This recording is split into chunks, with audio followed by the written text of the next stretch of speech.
بسم الله الرحمن الرحيم. الحمد لله رب العالمين، والصلاة والسلام على سيدنا محمد صاحب الشريعة والبرهان، وعلى آله الطيبين وأصحابه الكرام والتابعين لهم بإحسان إلى يوم الدين. وبعد، السلام عليكم ورحمة الله تعالى وبركاته. سوينا يقومي عند اللكا فجومنا بانكر موكم بيانو أننا نيدانكا ونوئي باباي أمبلا جلمي مندو ويانكر موئي أنا أنكر موئي akumiyan no na ninge dangaw gochi krenkrenen ta bolo ka fo na bari anane ngeda balmauka islamauka o konnana amfani anga khalifa ka sotigi aminigi doyara wa kumbul lakata ingeda kata fulla yenno alaka iyafa ani bambato bila jelema yani akata yasro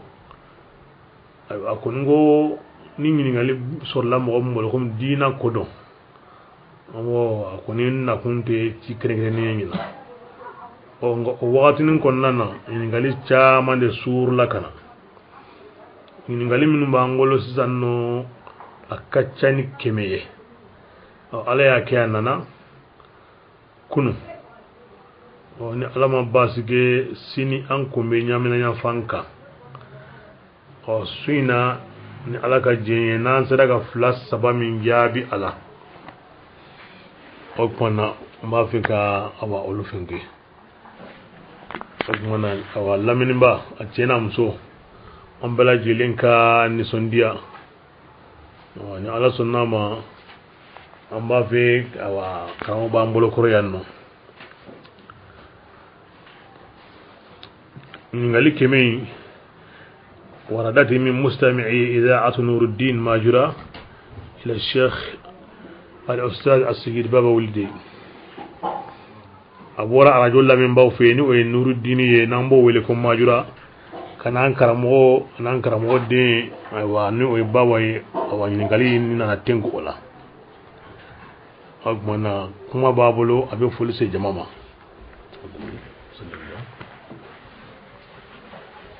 بسم الله الرحمن الرحيم. الحمد لله رب العالمين، والصلاة والسلام على سيدنا محمد الأمين وعلى آله الطيبين الطاهرين وصحابته الكرام المنتجبين ومن تبعهم بإحسان إلى يوم الدين. السلام عليكم ورحمة الله تعالى وبركاته.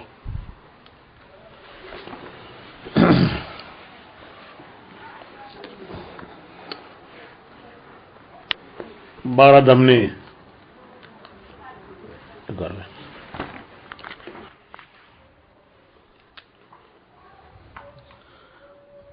ngali folo o bora isa sagano yoro isa kan ngali damado ye a folo ko yali salibe kenya ni bi kan nafila sali aywa ka qur'ana kalan to yenno ka qasida kala iga salila ko yali ko bibiyo isa kan ngali flana ko yali karanden kanga ala tanuwa mbi ala tanu parce que maddo lika do misiri kono folo aka ngali sabana aywa na ya soro ala de kiri baw son tleneni ko abe kiri ke lahara don dan fewni nyon se yali muna ni wakati jaym bila jelembe ke kiri tigela ni isa kan ngali السائل الأول وعيسى صغنغو يسأل عن عدة أسئلة. هل تصح صلاة متنفل ينشد القصائد في قيامه بدلا من القرآن؟ الحمد لله رب العالمين. على تنو على ميدان تومبا. سوف نحاول الإجابة على ما استطعنا الإجابة عليه من هذه الأسئلة. على سنة ما ننسرك من جابي نقولي نامبولو جابي. وما لا ندري الإجابة عنه قلنا لا أدري. نانتفي من دو أي ربافو فنانتو دو. وما أوتيتم من العلم إلا قليلا. بس الله تعالى كان دو كما فين دي أما الدنيا لا فين فتني. السؤال الأول يتعلق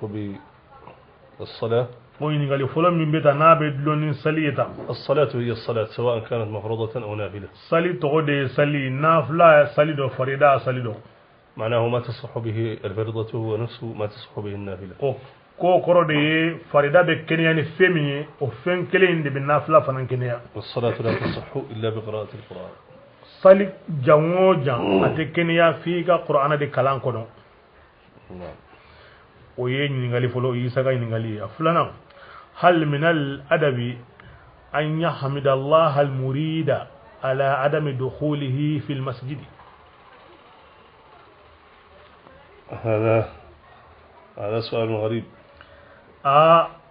يلي كلامين كان على تنكم مدون مسير لا كوي يجون يماني وا أكون ينقالي كيف فهم إيمان يجونا ميكوسوبي الذي يحمد الله على عدم دخوله المسجد كم ما من على تنكم مدون مسير كنو كأنه يحمد الله على ما فاته من أجر. ko abe komi ibe ala tanunde baraji min yida ibe ka ala tanunde be ala tanu parce que mani baraji insoro المسجد السني ko awa ala kra ta ka tasra nango mako sunna awa o kam misriu. المسجد السني ليس بمعنى السنة المصطلح المعروف وإنما السنة معناه المسجد الذي أهله يتبعون سنة رسول الله صلى الله عليه وسلم لا بتعصب ولا بتنافر ولا بشقاق ولا لكما نافورا كو سنة مسيري ما دو يه او بريفنين تاكا داو يلكا أي أنكان توما أنكان بي دوني ماو ني كلاماو بي سنة كو دون چوكو بنا ويه مسيري يمينو نجورا على جاتي كما كاسلاماو فرا كاسلاماو يركي وبونيوغنا وما جو كما المسجد الذي بني لعبادة الله ويه مسيري من جورا الله تعالى جاتي بطولي كما لا للشقاق ولا للنفاق أما كنا فيا كما أما كي وسو كما أما كي فرافرالي كما ولا يمنع فيه أهل الله من ذكر الله أو كمانا ويه مسيروي وتا على دنيا وبالي وكا على كفو او مسيرو كونو فنا. هذا المسجد ني مسيرك سويا يجب على داخله أن يحمد الله. أو كمانا ما من بدو نكونو أو كمانا ودي كان على تنكو على نيانما. ويجب على من هجره أن يستغفر الله. ما من فنا ما سكا دوني مسير سويا كونو إكا يافاني على في. هذا هو ما عندي. أو كو أوي أو جابوي أو إيسا كونو ني أيا سرو danfeŋ daba ni o ye kiiri tigɛlaw ka kiiri tigɛla ye ni kota kɛɲɛ n'o ye Allahu Taala ye ni o de bɛ kiiri tigɛ danfɛnw ni ɲɔgɔn cɛ lahara dɔn ko yali munna nin wagati jan in bɛɛ lajɛlen ko san 50 ko o kun ye mun ye idha kana ahkamul hakimina yahkum bayna al-khalaiq bayna yawm al-qiyamah hal yahtaju fasl al-khasm ila waqt tawil. هذا لحكمة يعلمها الله تبارك وتعالى. أقول يا فجومنا ala ko ni bete ala yere de ni fana fo kan wati janfo o femin kama ala yere de bodon. إذا كان طول نهار يوم القيامة للحساب ni ayasro Allah radon wati jami fora na bige ko losili kama فليس طوله لعجز من الله سبحانه وتعالى حاشاه عن الحكم والفصل بين العباد وإنما هو لحكمة اقتضاها الأمر الإلهي وعلينا أن نسلم. o korote ko jama kacha alama de wi a desera de ay ala te dese foila ate dese foila okmana ayake femi kama ayre de bodon okmana wajibi don na yi min fo an fana ka jeno yi an ga an yere di oma wanda aka desete لأن الله تبارك وتعالى بل الله سبحانه وتعالى جعل على كل إنسان رقيب وعتيد. kamina be nyi kono yanno melika flaban no fe kelen to ye nebia atekenko كلين توي أوا أبكينينا يكتب حسناته وسيئاته ويشهد عليه. أم اللي قفلا وقبارة دي وقاك الشيدة إيكا كويكا نيمان سبين كيكا جومان سبين. هذان الملكان نيم اللي قفلا لا يعلمان إلا ما علمهم الله. olu yere min yoye ute fen don foni ala yulla duniya mina وحاشا أن يشهد أن يكتب ما كتبه ليذكر الله به تعالى الله عن ذلك علوا كبيرا akorote ku na fe min sebe ko be ala hakili jigi jonga barala akoroto ye akoro wa wa ga bodro ni ayi o fanan kera o beye kodo de ala de bo kundo olute ko ala deselendo wala sa ayi malika bla no fe oluna ali hakili la jigi anga barawla an kachama ote قال الله تبارك وتعالى أن الإنسان ala ba fanyi ko hada madin يشهد عليه جسمه تشهد عليه قدمه ويشهد عليه عينه ويشهد عليه أذنه ويشهد عليه جده ko la hara don ko tuma bisala hada madin yere ifar ko lo bakurumba ani sunfo ngolo bola nyebola bolobola sembola farikolo yere bola wakati bese olu yere be ke sheda yi hada madin yere kunka وقالوا لجلودهم لما شهدتم علينا قالوا أنطقنا الله الذي أنطق ala bo la diganye kono kera wakati mina mani kanto ifari koloma muna au kera sheda ye ne reka muna ben konturla uba fo alba adama dema an se ko te ko ala de an yere ke ka kuma ala min be fembe ke ka kuma الله سبحانه وتعالى لا يحتاج إلى شاهد aba ga fu yedrongo ala makote sheda kola وإنما هو لحكمة اقتضاها الله سبحانه وتعالى كما يمين فو نيه فندو de kodon do do ala ire de yake otogola an ta do akunye mi yabulo وهو سبحانه وأحكم الحاكمين aho mon ire a fo togomina ale de yoyo koy kiri baw son klenendo kiri baw son ladiri do hakilla isay awa kuna funu nyima soro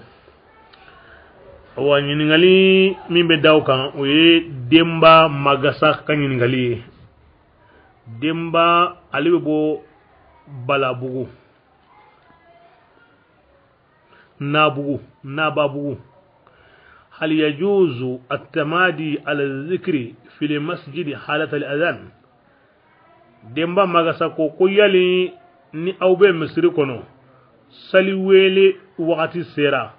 yali aw se ka to zikir la kasro sali be wele wa walma o mayne اشتغل على كل سؤال إذا كان المقصود رفع الذكر بمعنى التشويش على المؤذن فلا يجوز التشويش على المؤذن حال رفع الأذان سواء بذكر وبقراءة القرآن ونحوه akona soro abike sababu yaye ka sali wele la ka sali wele nyaanu bulu ay ko otibe fenfe min be sali wele la ka sali wele nyaama bulu sali wele wakatla imma kan ko ke akara qur'ana kalanyo akara zikri kalte o kalte imma ko ke demay kuna fon soro الشيخنا تريلا سرنتي بوغو هل يقسم الميراث قبل 40 يوما من الوفاة ko yali ni mogo sara yana tlebina ninga bo chiep se gatlawa wal mate tlade o shagna treda kan ngali sorndi bugu الميراث إذا لم يكن يمنعه مانع شرعي في الوقت الذي توفي فيه المريض عفوا توفي فيه الميت وجهز يبدأ تقسيمه إلا إذا عرض مانع شرعي كحامل مثلا أن تضع أو كغائب أن يعود إلى غير ذلك ko tietla goni abige saya ko fede saya mana ke doron fen wore de se ka bali me ka fo ko awatle saba mase tle wulum la mase tle binani mase o se ka bali sharia ka ko do se ka bali misaliya taba kam aka musodo o garjagelendo o am se ka fo an ngina flelige dembe ke cheyewa abike musoyewa awa abi tayani kilenyewa o na nyogo nawo o mana am sega nyina fileli ka sharia ka kodo ko ni nyina filala onote saya ko ni mana ke doron awa atuma sera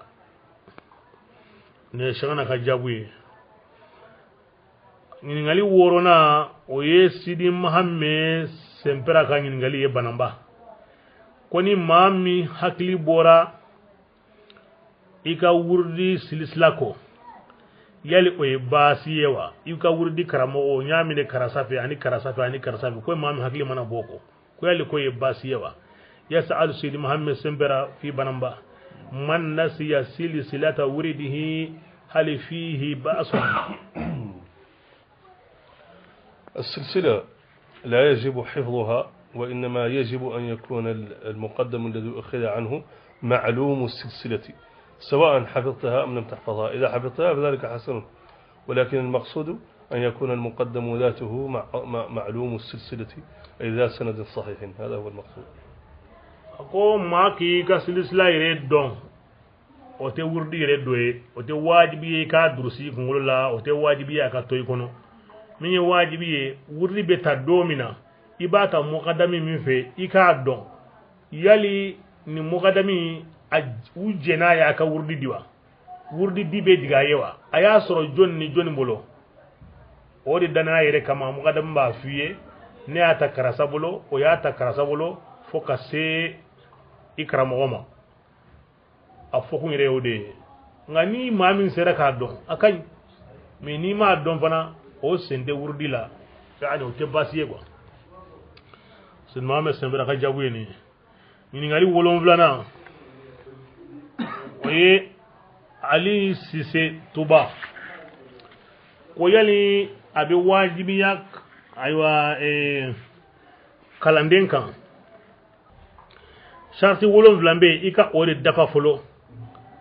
ogmani o kera wakati mina awa ko lagini be sabati iye o wakati ko kasoro hali ima sharti mugani saba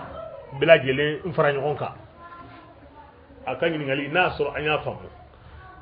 na globala ko yali abi wajibi ya kalandenga aka sharti wolonvla aka ode dafa fulowa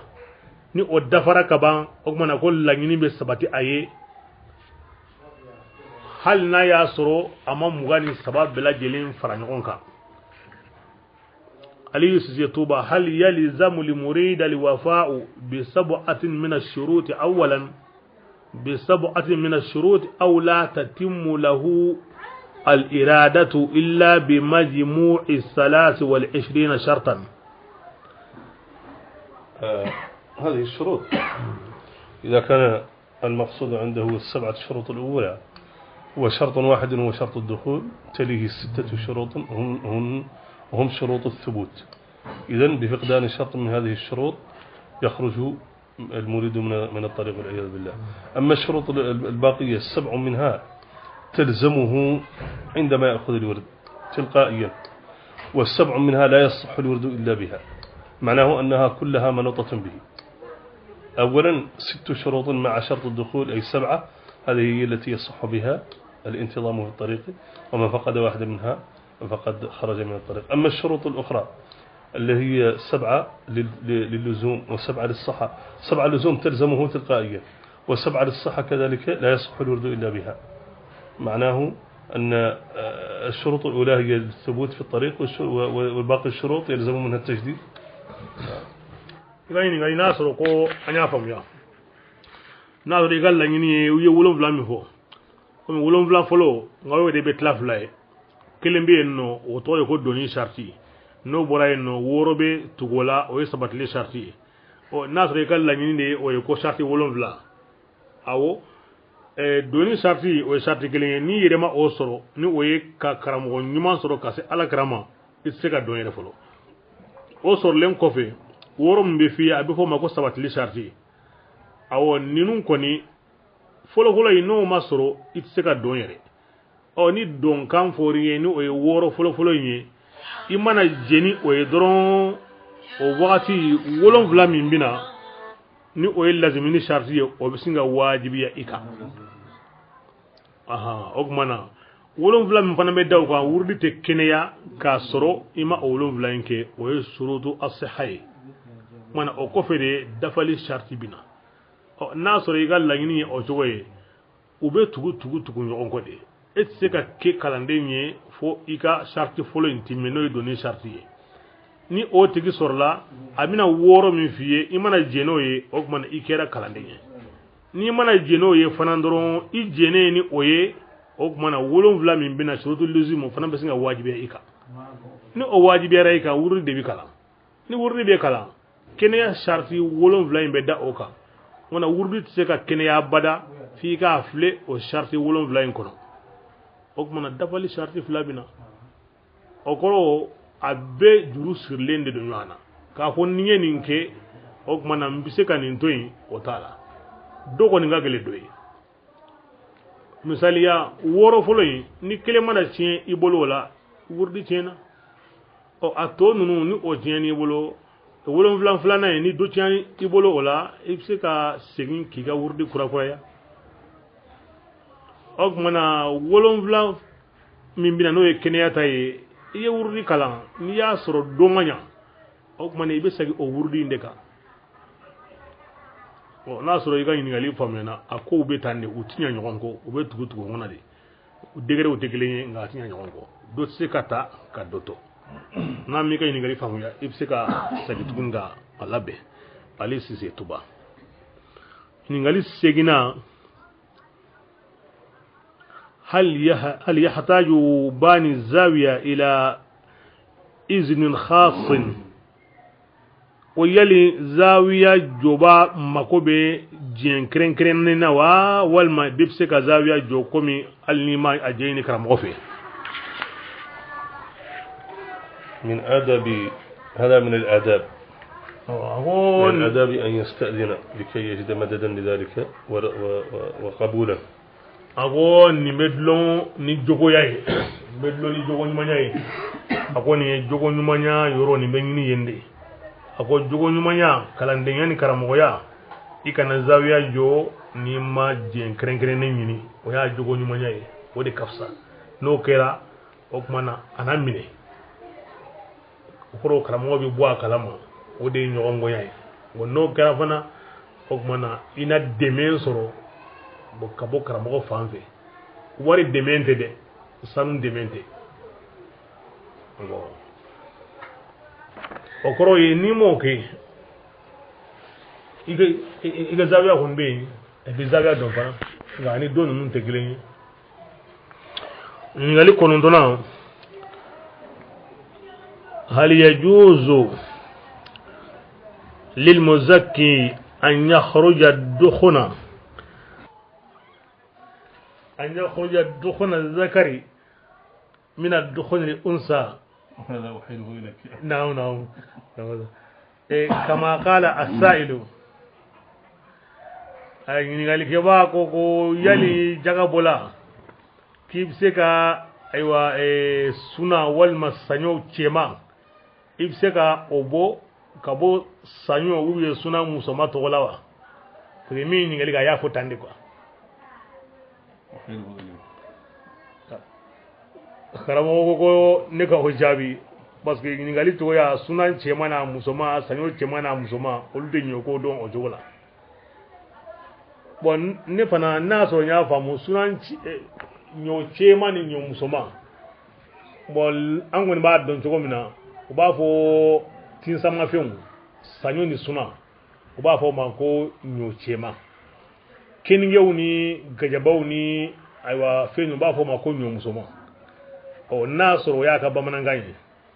ayi sunan ni saɲɔ olu de bɛ jate ɲɔgɔn fɛ jagako la awɔ n'i ye sunan mure 100 sɔrɔ i ye saɲɔ mure 200 sɔrɔ mure min bɛ yen nɔ n'a bɛ kilo 2 bɔ donc ɲinan samiya in kɔnɔ donc jaka bɛ i kan nka bari awa ni i ka sɔrɔta bɛnna sunan mure 100 ma ani saɲɔ mure 100 i nana keninge fana mure 100 sɔrɔ bon u ni keninge tɛ fara ɲɔgɔn kan o kɔrɔ ɲinan san jaga tɛ i ka ɲɔ la jaga tɛ i ka ɲɔ la awɔ u tɛ fara ɲɔgɔn kan n'a sɔrɔ an bɛ bamanankan min don ka kɔrɔ ɲɔ cɛ o ye ɲɔ kurumaw ye ɲɔ muso o ye tinsamaw ye n'a ka laɲini ye o ye u tɛ fara ɲɔgɔn kan u tɛ bɔ ɲɔgɔn tɔgɔ la ɲɔ musow olu bɛ jate ɲɔgɔn fɛ ɲɔ cɛw fana bɛ jate ɲɔgɔn fɛ ɲininkali 10 o ye Muhamadu Wɔnfɔnbugu hal yajuzu an yaqula al-muhadhdhiru la qaddara Allahu an taf'ala kaza يعني ala kanaici Muhammadu on fombu ko yali abibe aywa ni be mo bali fendo la comme ka va makarasa ala kani chini made ko yali ni foli be benwa هل تفهم؟ إذا كان المقصود هو قولك لشيء لا قدر الله أن يكون أمرا ما سيئا فهذا من باب الرجاء لأن الأمر بيد الله. إذا كان هذا ما فهمته نحن نقول مثلا لا قدر الله، لكن هو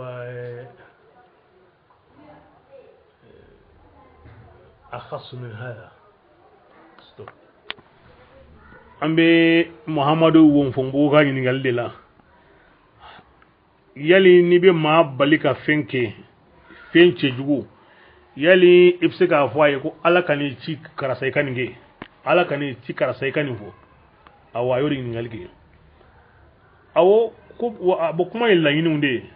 na kal la yini de mba jigi ya mba yini ala fe yani ko inga jugu min nin ko inga jugu tugo mina ala kana latige kaninge bolo woni ni ala ya latige kaninge bolo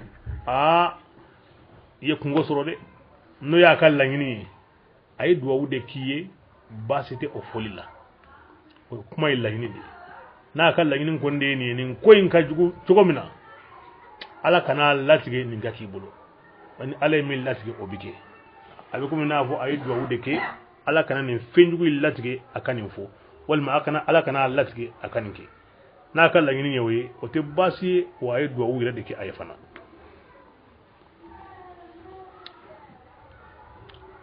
tani fulana tani klena Muhammadu Jabi Jalado hali yaqidi li marid al wurda ko yali banabatu do wurdi sarawa Muhammadu Jabi kayni ngali yoye Jalado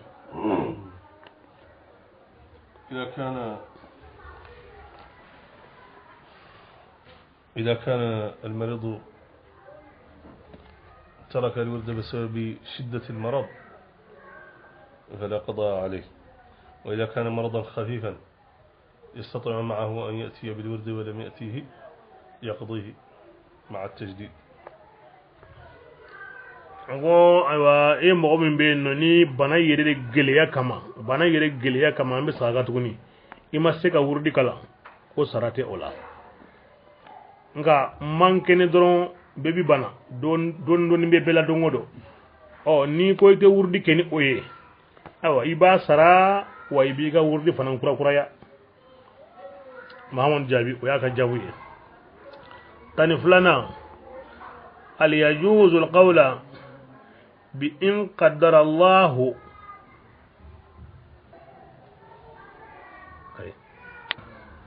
هل يجوز القول بإن قدر الله على أن تقول أو تفعل كذا لا أفعل بك كذا ويلي أبيبي موقفو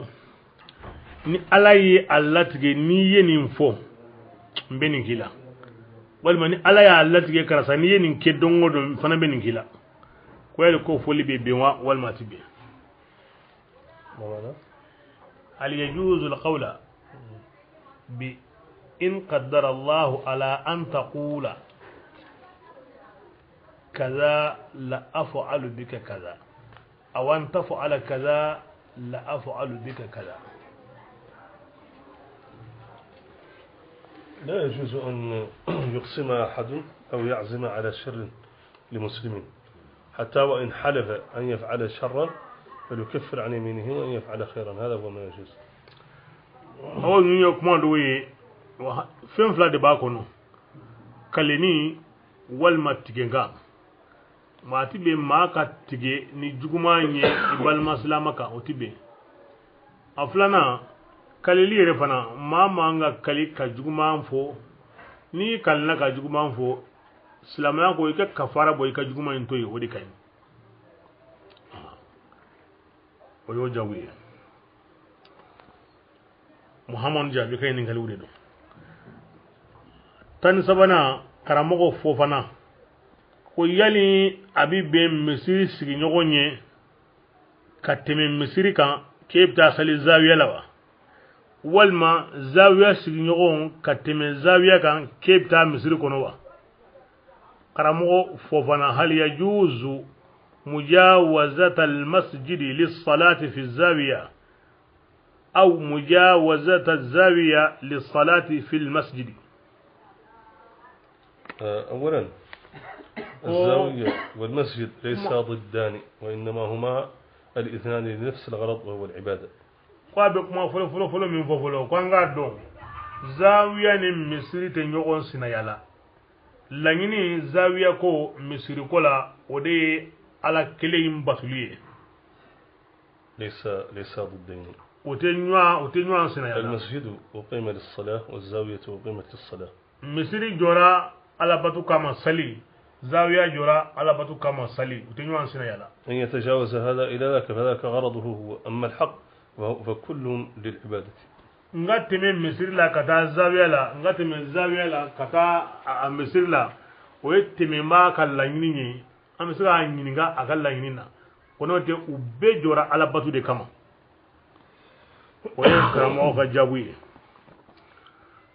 hakili la a ye kunnafoni sɔrɔ ɲininkali 14 na muhamadu neko yali a bɛ bɛn maa ka i tɛgɛ di i fa muso ma wa n'a furula maa wɛrɛ ma n'a sɔrɔ an y'a faamuya komi fa sara a furula maa wɛrɛ ma walima fa y'a bila a furula maa wɛrɛ ma n'a sɔrɔ o y'a ka laɲini ye n'o t'a ka laɲini ye a b'an jaabi ko yali a bɛ bɛn maa k'i tɛgɛ di i fa muso kɔrɔ ma wa n'a furula maa wɛrɛ ma يسأل محمد في نيكو هل تجوز مصافحة زوجة الأب إذا تزوجت بآخر؟ طبعا الأمومة لا تنتفي، يتولى أمك. كوافونا دي إفا مسو علي ري توغو من فو أو توغو انتي بواكونا دي كاسرو فا مسو ينغون توغو باكونا أو كمانا أيا بلاو أسارا كاتو إفا مسو دو أتي بيكا فرو توغو سلا o kama fana fsegi itige danga wakati be o ye muhammadu kan ngali ne ko tani duruna ba jabi won fombugu ako koni mami mana luzunu soro lazim kan yali wazifa be o tigi kanwa walma kamina don u fla be de bi ka walma u fla be nyuan no fede yasal bajabi fi won fombugu man akhadha al izna ala al lazima hal alayhi al wazifa wa hal huma mutalaziman ليس متلازمان. الذي أخذ إذن اللازم من دون أن يلتزم بالوظيفة ليست عليه وجوبا. أقول أي أتنيو عن في وجولا ni mami wurdita iko lazimin da dirima ko tila mo wazifa ta tikika ni bajabika jabuye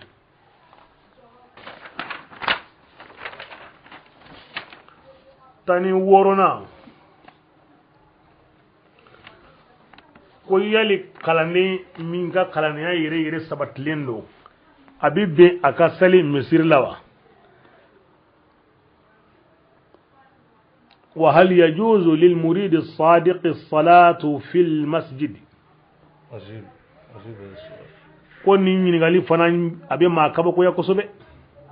قال فنان بي نيغال با نيغا المساجد للمسلمين كو ياليو او كالاندي ميغا كالانيا يسبي سبي يري كو يالي اون اسلاما ميغا اسلاما يسبي سبي يري كو تكلينيوا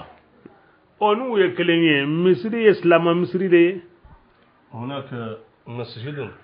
أنكو مسري دوبين لا نصلي فيه أنت صلي أكونه وهو مسجد ويه مسرية أهل الإنكار على الله ما منهم على قصص لك الذين ينكرون على عباد الله وقرأي على كجونيما ودالنتو أولو بولو كونيا الذين يبتدعون في المساجد ما منهم إنه وبفيونج مسري لا an kuntigi sallallahu alaihi wasallam ama jeni femi ake misir la الذين بنوا مساجدهم للتفرقة بين المسلمين an ko ante salim misiri kono ma minu nga misiri jo kunye kaslamaw farafara الذين يكفرون المسلمين an ko ante salim ma kam misiri kono ma min be islamato kafiriya هذه المساجد التي هذه أوصافها لا نصلي فيها ok mana misiri min ma an kuto ye nin folenye an ko ante sali o de kono أما المسجد الذي أسس على التقوى nga an ko misiri min be no adamine o alanya serenya ye وجماعة المسلمين فيه السواسي aywa islama jama min ba kono o be dama kakan وتتبع فيه سنة رسول الله صلى an الله عليه وسلم kuntigi sinnama bama akata sira ye feminye o de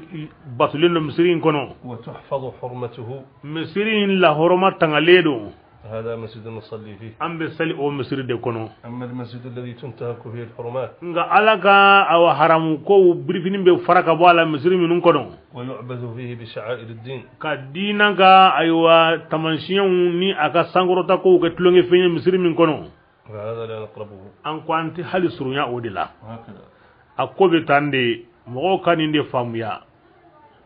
amma nige ba fulla de nga mo kan de famuya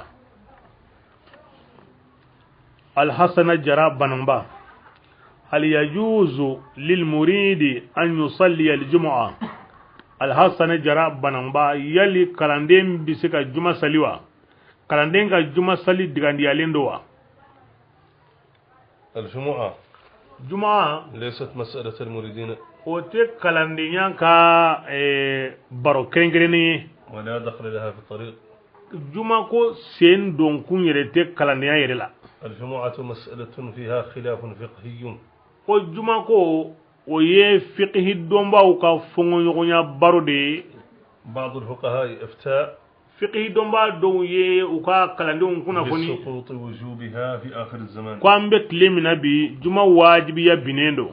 وبعضهم أفتى بوجوبها مطلقا fiqhi kalanden do karamo do fana nyunga kalandi kana fana kuna foni ko aba chokola فمن akasali المسلمين من يصليها ومنهم من لا aw يصليها mana islamaw be o chokola oni kalaniya te fankelen fe do be juma sali do ta sali kalaniya to la وأهل الطريق من عامة المسلمين أو. منهم من يصليها ومنهم من لا o يصليها to kelen do fana shana kalande fana islama jama do de yanyi do be kalande na olu be juma sali do ba la olu ta sali شيخنا رحمه الله an karamo shahama Allah لم يصلي الجمعة ama juma sali ولكنه لم ينهى أحدا من تلاميذه أن يصليها nga ma dilika kalande kelen kumandiya ko o kana juma sali fana فلو كانت باطلة na soro ko akunte be لنهاهم عنها لأنه لا يسكت على باطل akumba fo akana juma sali parce que an karamo ba molo damina ati dade ngalonkan معناه أن الخلاف فيها لا يتعلق بأهل الطريق aba fe ka min fo juma be islamaw kan jumatu islamaw ka bi o te kalande ngoy o ye fiqhi barode ونحن لا يسعنا إلا ما فعل شيخنا رحمه الله o man an karamo shahama Allah ye femin ke an tsika dore ke min toye لا نقول لمن صلاها لا تصليها ولا نقول لمن لم يصليها صليها o koro ye an ta fo juma saliba ye ki kana sali an ta fo juma salibali ye ki ka sali an karamo ya ke cogo mina an fanan be o de ke al hasana akilla yakuna fon soro tani segina shaykhana Traoré Maribabugu ako ni bagaw ni ka cike fendu bagantigi bana ki ka foro sara ko kiriye muye shaykhana Traoré ba fo Maribabugu idha akalat ad-dawab harthaka وأبى أصحابها من قضائه فما حكم ذلك يذهب إلى القاضي أنا كوني باوني يقدم إذا تيجي فين دون ني بعان تيجي بنا كاسرة أيوة كو إبتا كيري تيجي في ني ترى ينو أقمنا ناس يجي كيري تيجي أكان عمين قالي دبوكي كو يجي نقالي جابوي تاني كونو دونا با همه walma bajimme ko yali kalanden ka kiriye jumanye kalande min be lazimu kalan atita wazifala zawiyala ma hukmu muridin yaqra'u lazima wala yahduru liwazifata fi الزاوية إذا كان ممن من هو مأذون بالوظيفة فمن شروط الوظيفة حضورها. ko kalanden akanga nyininga na ya soro wazifa be akabara wula o kuma na wazifa sharti de ika fara jamaka وإن لم يكن مأذونا في الوظيفة فلا شيء عليه. na soro wazifa ti akabara wula o kuma na fenta ka ere ko lazimi be kala ma kelende nyiningali mugana Muhammadu Dukure hal yali abibe wurdi kalamba yi aka tamashenli kewa yali abibe ka moto kika wurdi kalan aka jago keni tamashenli wa ibi ka wurdi kala jago kala de yiye moro nana saninge yali seka fere keni tamashenli wa Muhammad Dukure hal yajuzu liqari li wuridi tijara bil ishara تجارة بالإشارة بالإشارة. نعم يجوز، يعني إذا كان تاجرا ويكتسبه من حلال يجوز له أن يبيعه وهو يتلو ورده يقوم ويقعد ويفعل، ما في مشكلة إن شاء الله. mama dugule koni ala sonama ni atigiya halala ni nade don wurdi kalan wakati abekana wurdi kala don nana nu se ka nyogon famuya aywa ni tamashenli abse ka ke ni ala sonama ko de basiye Al-Hassana Dibangalu Buguba Al-Hassana ko yali abi wajibiya ka wazifa ni lazimi min nyogon fe dewa yali abi wajibiya ka wazifa ni lazimi min nyogon fe ba يقول الحسن دبنغلو هل يلزم أخذ الوظيفة واللازمة معا؟ أجبنا على هذا السؤال لا يلزم. ko an della kan ni ngalike hali baroy na be sura kono ko ay ko min ñogon fe ko o te wajibi mo kan o te wajibi ya mo kan ni ngali mu gani fulana akilla be la sana kan ni ngali hal yajuzu qira'ata lazima ala li maq'ad yali mafse ka lazimun kala sigilan sanfewa awa ko ka awa wurdi kala siglan sanfe iko seji ni kurun na kera darra kama ko basitala na mage darra kama ko basibala min ngali muwan sabana min ngali muwan sabana ne hakilla to nye di pasalide ngama to infam ya kosobe ngatigi ba ngali ngali do من لم يصلي العصر حتى غربت الشمس هل يقدم العصر يعني كون ما من ما لازر صلي فوق تلبي او من تلبي نكو في فجر صلي بي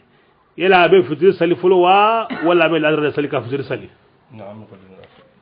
او كوتي لمو ابي لازر فلو صلي فلو او من به فجر صلي ni ngali mo nani na ko yali ube maka wajuli lame ma min be no aba fo lamini nge baw yere ay ala deline yere ye wala sanga haramun to yi wajuli kala don abe wajuli ke nga ba fo mo ye lamini baw ye ay ala deline yere nga sika haramun to yi ko yali o ka wajuli ka nga lamewa hali يستمع إلى وعظ واعظ يقول ادعوا الله لأترك الحرام. نعم الحق مقبول ولو من فاسد. أقوى أوقاك واجلي كان لامي بس يقول شيء كان مني هل ني أبورا جكمان غلادا أو ناي تنيه كونفو هل ناصر أو ببعض دو جكمان غلادو أبيو أبا فولي ميغا أي دو فنان كيني دي باسيه mugani duruna bubu trawle bubu yin ngalike ko yali abi benka soma wurdi kala yani fajri ka bowa hal yajuzu taqdim wurid as-sabah qabla al-fajr يسأل عنه بوبو تراوري. نعم يجوز بوبو من بعد صلاة العشاء إلى قبل طلوع الفجر. من بعد صلاة العشاء بمقدار قراءة 5 من القرآن أي ما يقدر ب11 ليلا إلى ما قبل الفجر. بوبو كو دي بازي قادمني سوف سلين كوفي ni hijibu duru kalani hage safo mana sali hijibu duru kalani hage misaliya comme 11h wagati fo kata se fajiri kene bolima mo se ka sinin sogma urdi kala iningali mugani worona usmani sago kiba yali jago bebe urdi konnana wa ani yali ifse ka sigi sezi kan urdi konnana wa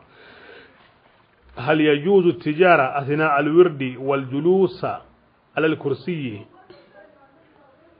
التجارة أثناء الورد أجبنا عنها تجب في حدود المعقول، أما الجلوس على الكرسي فلا يجوز إلا بالضرورة. أقول إني غريب فلاي وبيجا بلا سيسا ناس راغلا إني كجاكو كني تمشيلي وردي كونو أنكو فنتولا mi yes ewa sigilango fana anya fana fo sisa no ni darra kama basite ni darra te fana ewa atibe mugani wolon vlana shegu silla konko ko yali abibe cheka maga amuso farikolo la atato saliyoro la ani akamaga aywa أفاورلا هل تجوز ملامسة الزوج زوجته أثناء الذهاب إلى المصلى ومس جسدها يلي تيكا مغا مسو فاريكولو لا أتاتو ساليرو لا وبيبيو اللمس ما لم تصدر منه لذته لا يفسد الوضوء، هذا هو الغرض. هي أصلا تجوز له ملامسة لأنها زوجته، ربما يكون الغرض هنا هل يبطل وضوءه وطهارته. إذا كان لغرض اللذة طبعا تبطل، وإن لم يكن لغرض اللذة فلا شيء. ما هو أحد اللي غير ينغلي كوني يالي أبيك سالجيني والماتاجي أما ميري ولي يكين ينغلي كوني parce que ma tan ni galge ko yali abibe ce ka maga musola wal ma ka ati be akana magala o ni salgi ko ko nin kundudo o nye wala lendo o ni ayasoro amagara amsola ewa ni ajara akunfe o ba ka salgi ce hal na ma o lanyini na yo lanyini fana o soro la ka ke salgi be ce na ye o lanyini fana hali ni ama o jasoro salji bece o ngana ma o ama la nyini nga maga muso ina aywa aka jang kunfe wa ire ma soro fana o de salji tin o yo jabuye mugani bi saba ani segina mugani segina نعم هل تجوز القبلة في نهار رمضان ko yali sungalo tile kono mo obse ka aywa imuso sumuwa wal matibe هل تجوز القبلة في نهار رمضان؟ إذا كانت قبلة رحمة فتجوز، وإذا كانت قبلة لذة فلا تجوز. أغني أياسرو أو هيني تادو أو بنا فرانيوغونا أها والما فندو كيرا أها ama ni o konite ka ke dianye kama ani damu kama o tibe parce que nunu ye fendo ye nunu ko danga nyina mayala ka koro ange nunu nye fangore fede awo na ya soro fenjugu do kera sanga do cira donc ibe magala iba embraser sungalo tile kono ka hakli sigi bon walma minata dugula bana ngama no konite sungalo tile kono atibe mugani konontona هل ينقض الوضوء بالملامسة يلي سلجي بسني نمغا نيغونيا يوا واني من ديسانو تشين اموسو تالا o mi o musoye wode bi fo abela jirena ni ba ke damu kama ya soro ima soro saleji tena ni damu soro ma nyonya na ka soro halima lawli damu soro kama saleji beche ya lanyini ka soro halni ma soro beche ngi ma lanyini ika damu soro wi ma soro tache ni ngali bi sabana أحمد السلا ما حكم مريد يرى لفضل لنفسه على سائر المريدين كويالي كالاندين كاكيري يموني أبي كالاندين من ينا كي كفصة كالاندين تويه. هذا فعل حرام لأن من شرط الورد أن يبتعد المريد عن العجب وهذا من العجب. أقول نيفيني ندفين بنداي parce que wurdi ni islam na yere de wurdi sharti do ye kalande ikana kaba yere la o na kera ekoni ngena ki kafsa do ye kaba ikabara yere la wala kaba yere la o tibbe wurdi na o tibbe kalane yana أتفق بهذا القدر. okmana mallami ba cimana musoma ini ngali chama mbiya nangwa kacha keme bo ala ya ke zano anye bisabake o karamo ko anga suina tabla ya al sabe do ke bela geleni abe do ngini bela gelen fe ni ala ma nga jonya joana ni ala sonnama abela gelen abella teme ko ngini ngali kelaw be ni minyi tame ni ma foni fojogola aywa an ye semini ngalaw ye am se ka aje quoi muna ya fo fojogo mina ibi se nga latlianye muna ala ga tulokuna ndindama ala ka ambe sawabama ala ka ngisi kantana wa ambe fenkele ngi lamini baw fe ni be lamini ke e femi nyogo me kaba ikana o ngi ngale ke tuguni wode lamini nafai ni ya metaro e ya me kaba e fana ngana ko jom fana ka ngi ngali ke o an ka hakil to wala wonna faka to doni wode kundo wassalamu alaikum wa rahmatullahi ta'ala wa barakatuh no te mun ka boy sinini ala sonnama awa karamo kumbe nyamina ya fanka o apti senjo enno ala sonna ka sinkana wode kundo wassalamu alaikum wa rahmatullahi ta'ala wa barakatuh